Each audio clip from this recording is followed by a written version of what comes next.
Hey guys, thanks for joining me back here for part 2 of my surface grinder rebuild, refurbish on my 100-year-old Wilmarth and Moorman surface grinder.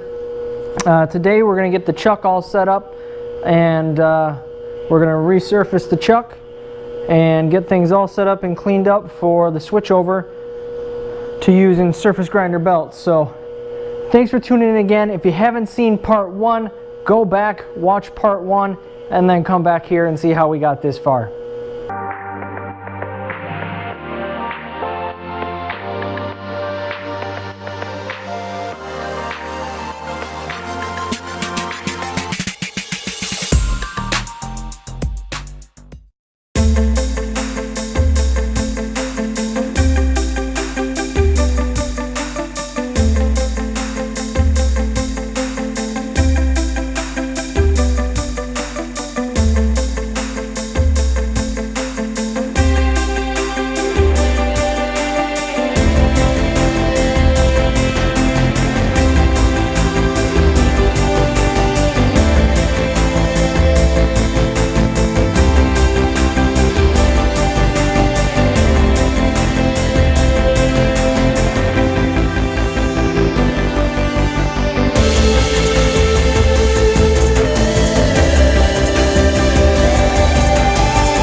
Alright, so I got everything cleaned up. I got the magnetic chuck put on here. Did a nice thin layer of oil on both the bottom of the chuck and the surface of the surface grinder. I was originally going to resurface the bottom of the chuck, but I decided against it. It's in really good shape. There's no pitting or anything on the bottom, and I just felt like it was going to be kind of more hassle than it was worth. The table's nice and flat, we know that, and then we'll get it on here and we'll flatten off the top of this, so I think that should be fine. I'm gonna go ahead and get these put back on here. These are the bolts that hold the whole thing down.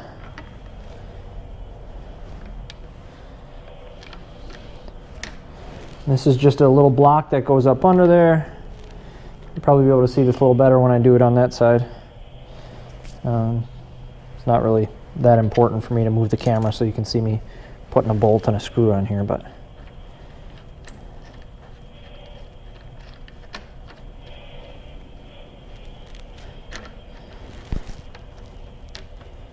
doesn't need to be super tight, just a little bit of tension on there because we're going to be moving this a little bit. So again, this bolt goes through here. Let me adjust that a little bit so you can see that a little bit better. There we go. And where did the other piece go for that? Did I drop stuff?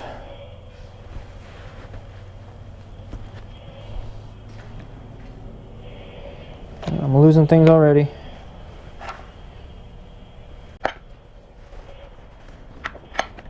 There's an eye here.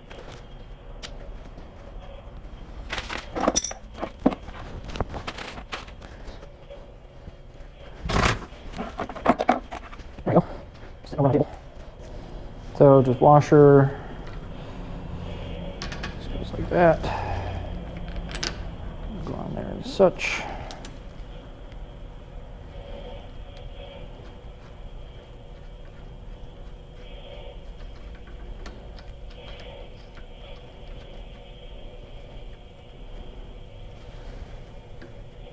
All right, like I said, we just need a little bit of tension on there. So now I'm going to set up the magnetic chuck here. Not magnetic chuck, the gauge holder. set up my gauge. It's a 5/10 gauge. I don't know that I really need to be any more accurate than this for that. Not sure which one of these I need here.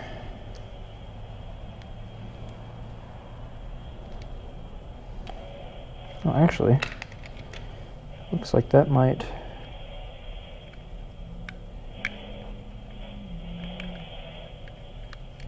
slide right in there. I don't know if you can see him.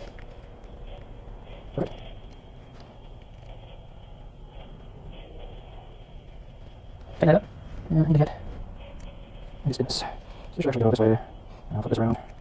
It's not going to be so I have one there.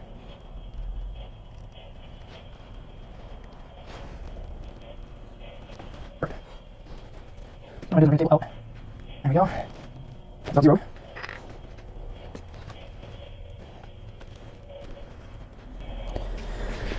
You guys can kind of see the gauge there. So I'm going to go ahead, move this along. So we need to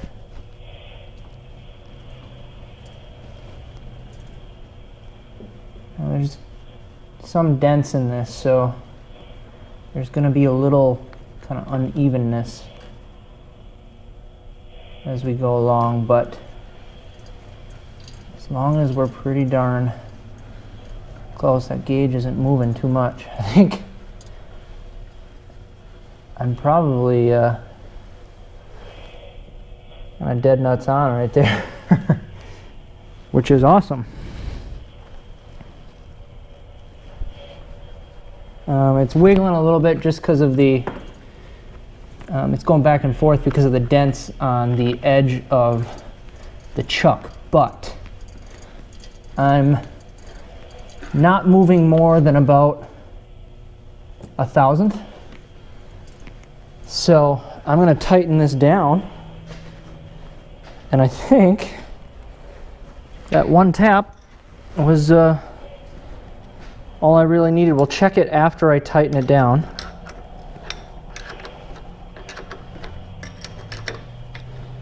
And we'll kind of walk it back and forth here on both sides.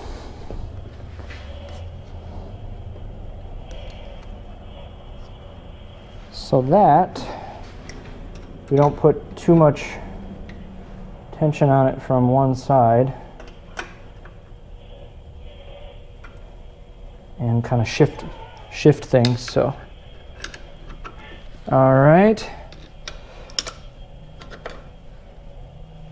crank that down. I probably should honestly torque these to a certain degree, but I think this will be pretty good. All right, we'll move it again here. Oh, maybe I'm not.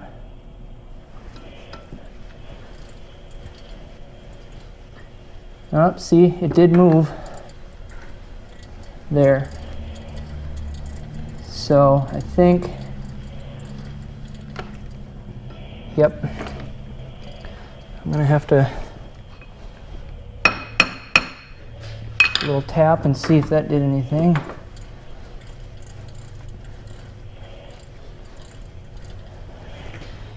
I'll loosen this up just a little bit. Tap it.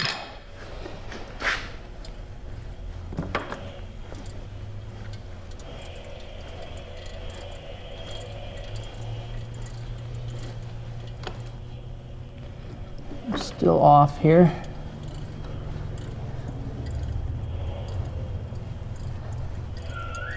And give this a move again.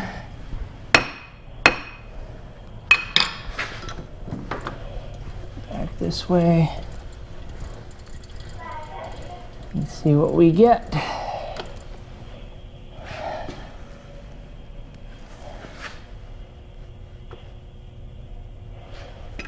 Zero that back out.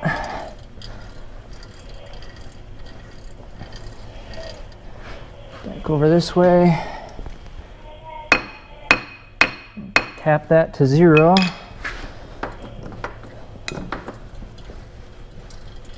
Move it back over. And I think now, if I tighten this down, and it stays where I want it,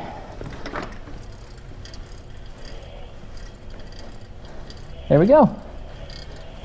Now I'm happy with it. So we're going to move on to the next part, which is going to be resurfacing the chuck itself.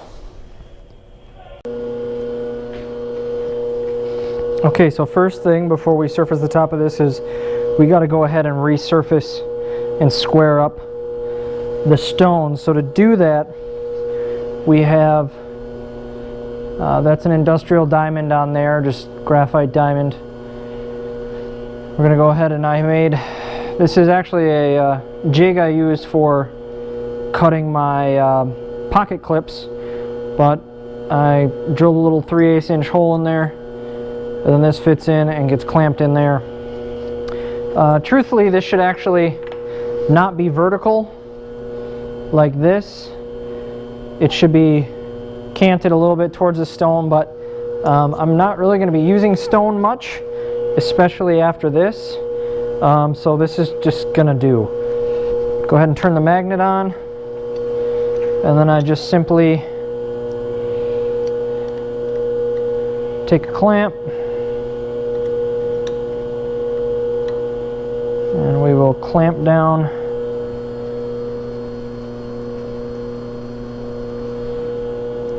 make sure that that isn't going to move.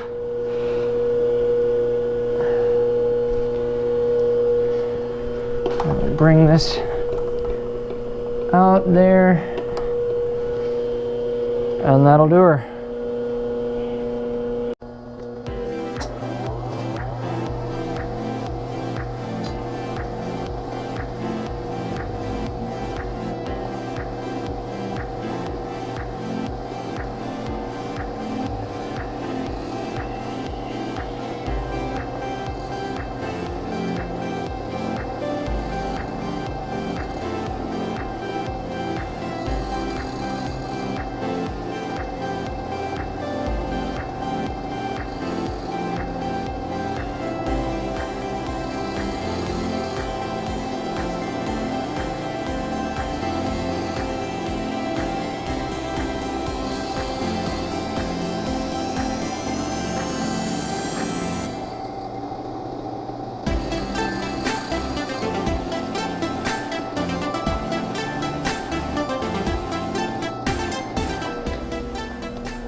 Okay, so we got the surface all cleaned up there. I don't know if you can quite see, but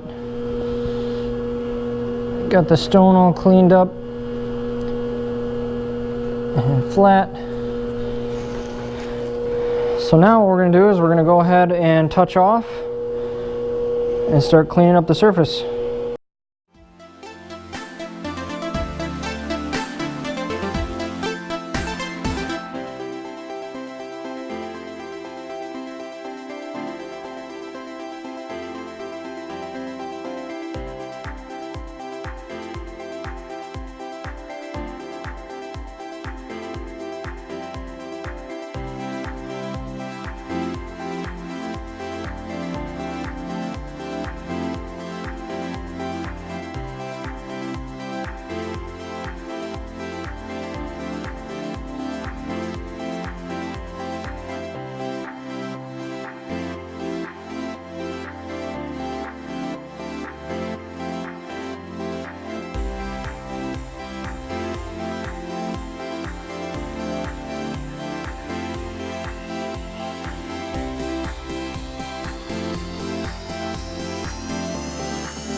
Okay, we're finishing up the last pass here.